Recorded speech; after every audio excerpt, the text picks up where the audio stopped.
According to a recent bank rate survey, more than 1 in 4 shoppers may take on some debt in this gift buying season. So how can you get a little something special without turning it into a financial Grinch that sticks with you well past the holidays? Well, Michael Yoshida joins us live with some financial pitfalls to avoid. All right, Michael, hit us with them. Hey, good afternoon, Leslie. From credit cards to buy now, pay later services to simply understanding your budget and how to stick to it, we spoke with several financial and value experts on how to be savvy and strategic with your holiday shopping.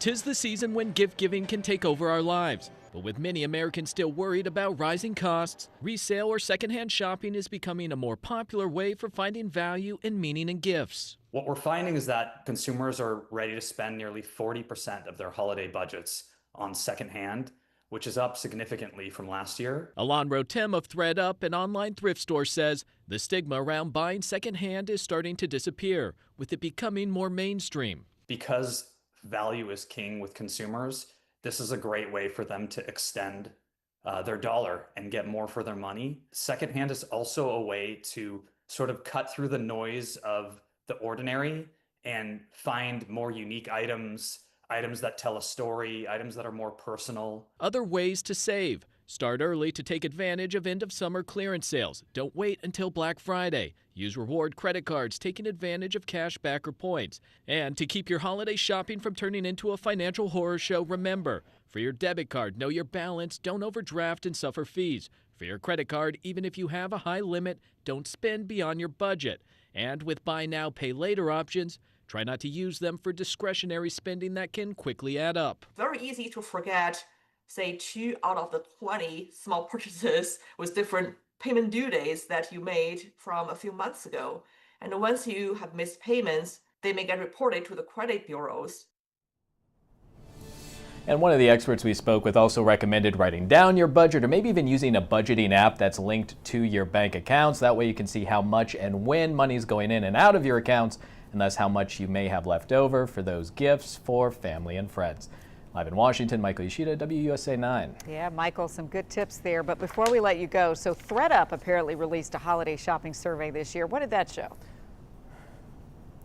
Yeah, so the really interesting thing is, as we see Americans worried about these higher prices, this survey from ThredUp, an online thrift store, found that it appears more and more Americans are willing to devote part of their budget to this secondhand or resale gift buying. And along with that, the stigma's gone away. 2/3 of the consumers that were polled say they were open to the idea of using secondhand or resale items as gifts. That number goes even higher to around 80% for younger generations and millennials. So definitely growing in popularity. And also interesting, we're seeing that people are also willing to maybe go into their own closets, sell some of their own items to help fund their own gift giving this year. Just some of the ways that we're seeing consumers try and find that value, but also some of the meaning behind their gifts this holiday year. Yeah, it's going to be a different kind of holiday for sure. What other festive fixes would you say for finding value when you're trying to gift give? I know a lot of people have re-gifted through the years, finding renewed value for things that maybe didn't work for them. But what else are you finding?